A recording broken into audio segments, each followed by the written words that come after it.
தமிழக மக்கள் அனைவருக்குமே வணக்கம். பிப்ரவரி 1 முதல் அமலுக்கு வர இருக்கக்கூடிய சில முக்கியமான 7 முக்கிய மாற்றங்கள் பத்தி தான் இந்த வீடியோல நம்ம பார்க்க போறோம். மத்திய பட்ஜெட் தாக்கல் செய்யறதுல இருந்து சிலிண்டர் வரையும் வந்துட்டு மக்களோட குடும்ப பட்ஜெட்டை பாதிக்கும் வகையில நிறைய மாற்றங்கள் வர இருக்கு. அது என்னன்னு பார்க்கறதுக்கு முன்னாடி நம்ம சேனல்ல நிறைய பேர் பார்க்குறீங்க, ஆனால் சப்ஸ்கிரைப் பண்ணாமே பார்த்துட்டு இருக்கீங்க. முடிஞ்ச அளவு சப்ஸ்கிரைப் பண்ணுங்க. அப்பதான் நாம போடக்கூடிய வீடியோஸ் அனைத்துமே உங்களுக்கு உடனுக்குடனே நோட்டிஃபிகேஷனாக வந்து சேரும். இப்போ வாங்க வீடியோக்குள்ள போயிடலாம். ஒவ்வொரு மாதத்தோட முதல் தேதியிலே பார்த்தீங்கன்னா வங்கி, கிரெடிட் கார்டு, சேமிப்பு கணக்கு, ரயில்வே, சிலிண்டர் விலை போன்ற பல விஷயங்கள் வந்து மாற்றங்கள் ஏற்படுவது வழக்கம். இந்த முறையும் பார்த்தீங்கன்னா நான் சொன்ன அனைத்தையும் சேர்த்து பணம் தொடர்பான 5 புதிய விதிகளும் அமலுக்கு வர இருக்கு. இவை அனைத்துமே அன்றாட வாழ்க்கையில நேரடி தாக்கத்தை ஏற்படுத்தவும் இருக்கு. அந்த வகையில மத்திய பட்ஜெட் தாக்கல என்னென்ன வர இருக்கு அப்படின்னு சொல்லி பார்த்தோம்னா, மத்திய நிதியமைச்சர் நிர்மலா சீதாராமன் பிப்ரவரி 1ஆம் தேதி மக்களவையில் மத்திய பட்ஜெட்டை தாக்கல் செய்ய இருக்காரு. இந்த பட்ஜெட்ல நடுத்தர வர்க்கத்தினருக்கும் வருமான வரி செலுத்துவோருக்கும் பல எதிர்பார்ப்புகளை வைத்துள்ளனர்.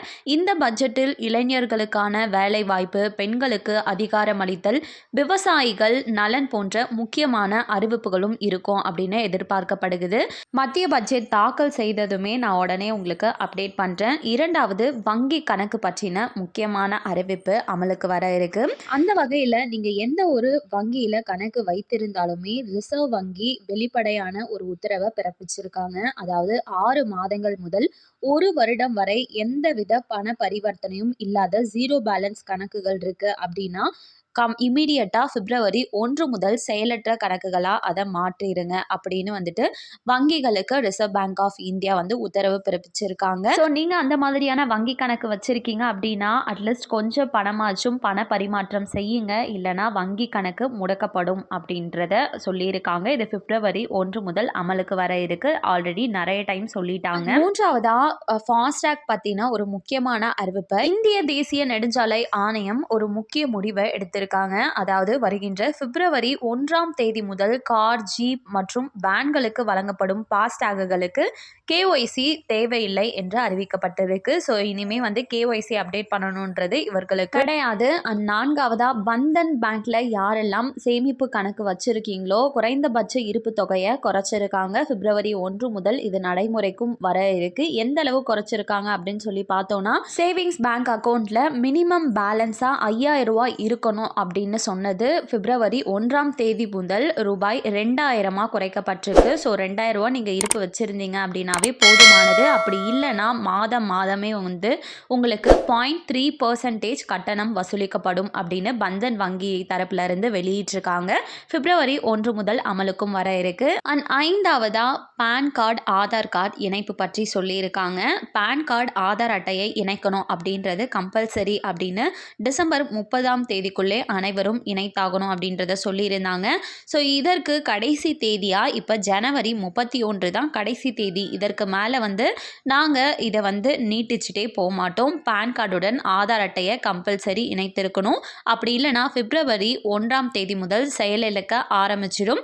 இது மட்டும் இல்லாமல் நீங்கள் வங்கி தொடர்பான எந்த ஒரு பண பரிவர்த்தனைகளையும் மேற்கொள்ள முடியாது அப்படின்றதையும் சொல்லியிருக்காங்க. ஸோ முடிஞ்சளவு ஆன்லைன் மூலமாக உங்களோட பான் கார்டுடன் ஆதார் அட்டையை இணைக்க பாருங்க. இணைச்சிட்டிங்களா இல்லையா அப்படின்றதே டவுட்டாக இருக்குது அப்படின்னு நினச்சிங்கன்னா வெப்சைட்டில் போயிட்டு செக் பண்ணி பாருங்கள். ஸோ ஈஸியாக தெரிஞ்சுக்கலாம். அண்ட் ஃபைனலாக சிலிண்டர் விலை மாற்றத்தை பற்றி சொல்லியிருக்காங்க. பிப்ரவரி 1ஆம் தேதி முதல் பார்த்தீங்கன்னா ஒவ்வொரு மாதமுமே வந்து இந்த சிலிண்டர் விலையோடது நிர்ணயிக்கப்படும். அதே போலவே லாஸ்ட் மந்த்து வந்து சிலிண்டர் விலையில் வீட்டுக்கு பயன்படுத்துறதுல எந்த மாற்றமும் இல்லை. ஆனால் 19 கிலோ வணிக சிலிண்டரோட விலை 111 ரூபாய் உயர்த்தப்பட்டது.